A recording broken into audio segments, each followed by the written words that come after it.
All right, New York City is the place to be for tennis fans. The U.S. Open is underway today with the game's biggest stars showing off their swings in the last Grand Slam of the year, and fans are keeping an eye on one of the game's hottest rivalries. Here with us now is Hall of Fame tennis coach Rick Macci. What a treat to have you here. To have you. Honored. No, I'm glad to be here. It'll be a lot of fun. Are you making predictions out of the gate here?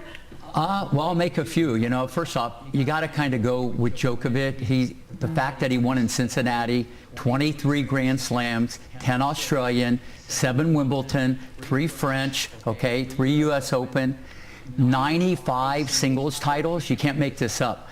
389, weeks at number 1 in 12 different years. He's the guy to beat. But there's a new sheriff in town. I've already talked about this many times, a generational talent, something the world of tennis has never really seen. He's a combination, in my opinion, Carlos Alcaraz, Djokovic, Nadal, Federer, and Agassi. He's all wrapped in one, but the wild card is he's a Broadway performer, he loves pressure, he'll lose a 20-ball rally, and he'll smile at you. And so, what's interesting is, so Djokovic couldn't come the last couple of years because of COVID and the vaccine. So does he have, mentally, does he have that fully behind him? Yes, it's fully behind him. He could be here with 25 or 6 Grand Slams.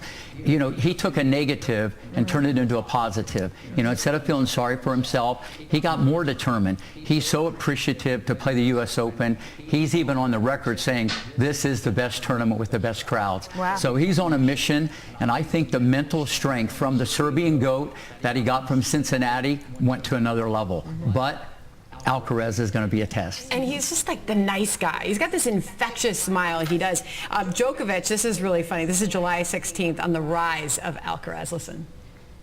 His game consisting of certain elements from Roger, Rafa, and myself.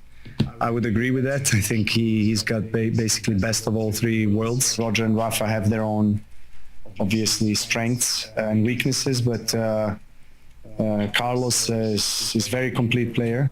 Quite a compliment. It's quite a compliment. So you, and probably difficult for him to do, I don't know, maybe not, you can correct me if I'm wrong, but you've got the eye for these tennis players like no one else. I mean, you were able to see something in Serena and Venus that no one else could in that moment.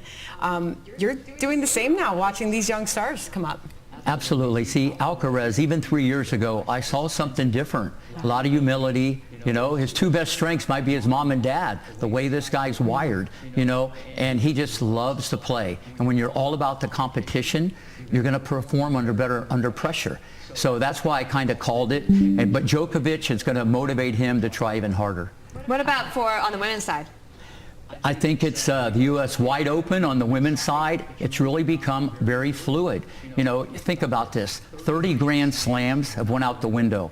You got Ash Barty, who retired. She had 3. You got Osaka, who had 4. And then you had the great Serena with 23. So all of a sudden, 30 Grand Slams went out the window. Now there's a vacuum. Iga Swiatek, she's the leader in the clubhouse. She's proven herself. She won 35 in a row last year. Wow. You win 35 in a row at anything, you're pretty good, you know. But listen, I love where Coco's heading. She has a lot of confidence right now. But that being said, there's a dark horse, in my opinion. The next on deck is a Czech, Karolina Muchova. She can dip it, she can flip it, she can rip it. She's 27 years old. She's 10 in the world, injury-free. Remember the name. What does it mean to dip it? That means to angle that ball off the court, all right? I love it. I'm going to use that next weekend. You want me to work on your game? We'll work on the dip. We do. Yeah. The most important thing is how much money I've spent to be told to keep my eye on the ball. That is really something I have to keep. I keep learning that lesson over and over, but I'd be honored.